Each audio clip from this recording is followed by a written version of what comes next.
Some days that seems so easy, doesn't it? And other days,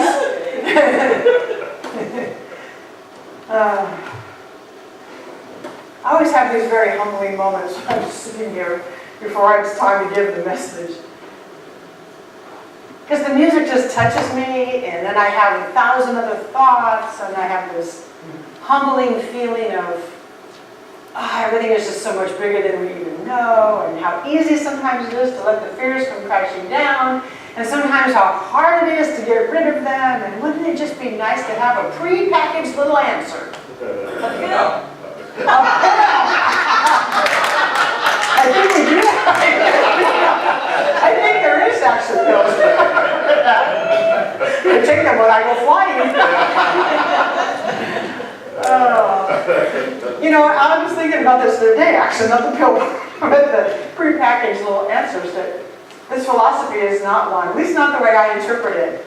It does not put everything in nice, neat little boxes for us. At least it does not for me, because the further I go into this teaching, the more questions I have rather than answers I have. So I'm really sorry that if you're looking for answers, and then I'm not going to give them to you. You know, a lot of faiths do that, though. There's a lot of religions that say, oh, here's the answer. They open the book and go, there's it. Well, that's really nice if that works for you to have prepackaged answers. But what I know about me is I like the question sometimes better than the answer. So those of you who are here with me, I think you're kind of the same. You like to ask the questions. You like to get a little bit juicy. And there's always 1,000 things I can say about a topic like that. But I'll stick with what I prepared. Lots and lots of kids, maybe you are one of them, had monsters under your bed or in your closet, right? I can't tell you how many years that I'd get up to go to the bathroom in the middle of the night. There's my bed, come through my door, about 3 feet away, would jump to the bed. Because I didn't want to get my legs too close to that empty space under my bed. Many years, probably into my teens, because I saw a stupid movie one time where somebody was laying in their bed and this arm became rubber and stretched and stretched and stretched and stretched and got this person. Freaked me out for years. There's a commercial right now about a little boy with a little whale lamp. How you make home goods yours or something. This little boy has a nightly routine for the monsters with his mama. Monster check. Look under the bed for the monsters, look in the closet. The little boy says, how about the drawer? She goes over and she looks, no monsters. She does what she needs to do to reassure him there's no monsters in his room. At least not the monsters that he's imagining. And right now it's Halloween. And what are we talking about? Monsters. We're talking about ghoulish stuff. There's a lot of blood and guts and scary stuff that people dress up for Halloween. Very frightening. But we as adults know that that's just for fun, right? Right. Right. We know that it's just for fun. We know that ghosts and stuff, it's just for fun. We know that all the blood and guts and death and stuff is just for fun. I really wonder why we glorify all that. That's another topic. All right, so fear. Clearly, some fear is appropriate. Clearly. If I'm in a burning building, that fear is going to get me out of that building. If I am about ready to be attacked, I am going to let that fear get me out of harm's way. If I sense in any way, shape, or form that there might be a problem, I'm going to get myself out of that way. If I see a snarly animal drooling over eating me, that fear is going to get me out of the way. So, some fear is very appropriate. Our ancestors had to run away from the saber-toothed tigers. We as city dwellers don't have saber-toothed tigers to run away from, but it sure feels like it sometimes. And we have a part of our brain called the reptilian mind that remembers all of that. We carry the DNA from our ancestors way, way back. And so this reptilian part of our brain is the part that says fight or flight. The part that says, oh my God, that saber-toothed tiger is going to come and eat me. It served them, bless you, served them very well at the time because those were real things that they had to get away from. They had to find the best cave, the smallest cave to hide from that animal. But our reptilian brain is still alive in us. And because we have that DNA, sometimes it kicks in inappropriately. And we fear things that we don't necessarily need to fear. That fight or flight response is trying to keep us safe. So on one hand, we can thank our reptilian brain, that part of us that wants to keep us safe. We can say thank you very much. Thank you for trying to keep me safe. I appreciate you. I'm grateful for you.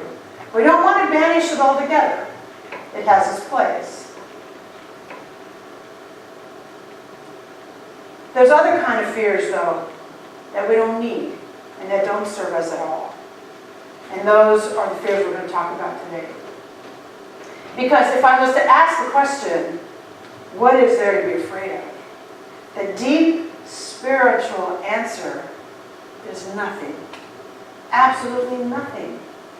And so Richard Rosenberg says to me last night, hey, I heard your title. What are we to be afraid of? And he says, the answer is nothing, right? I said, yeah. So can I get up on Sunday morning and just say, what is there to be afraid of? And say, nothing. Collect the offering. Sing some songs. Right? Because that's really the answer. Nothing. There's absolutely nothing to be afraid of. So then why are we? Why does that reptilian brain keep kicking in ways that are not appropriate? Why does that fight or flight response come in ways that it was like, dang, I don't need you right now? So it's the question I ask is, what are my monsters? The monsters are not under my bed looking like creepy green things anymore.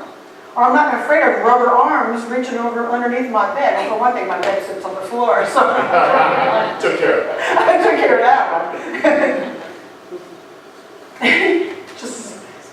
just thought this.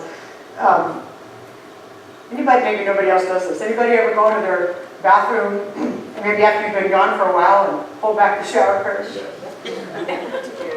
Just to make sure nothing's in there, right?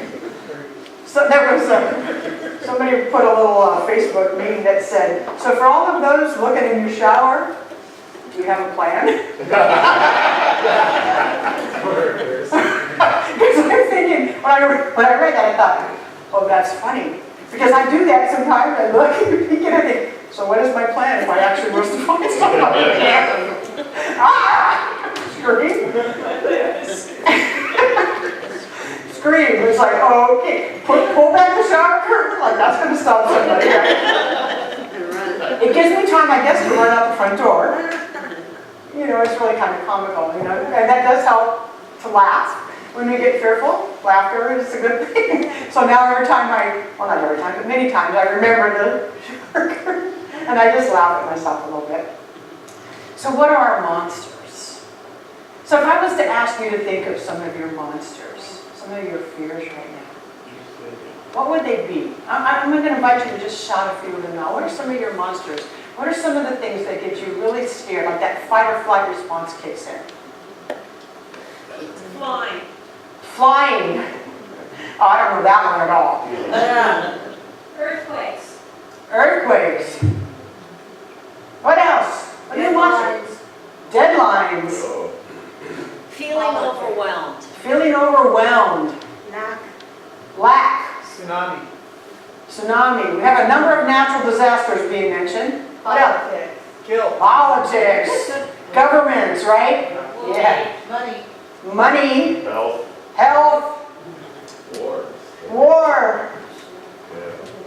Guilt. Car accidents. Guilt. Ooh, guilt. The Great Extinction. And great extinction. Armageddon, that's the great extinction and Armageddon, kind of the same thing, right? Anything else? Car accidents. Car accidents. Death. Homeless. Rejection. Divorce. Fear of failure. What else? These are our monsters. Put them out there. Drowning. Speaking in public. There's only one way to get through that one, I tell you. What'd you say, Margaret? Intruders. Fire.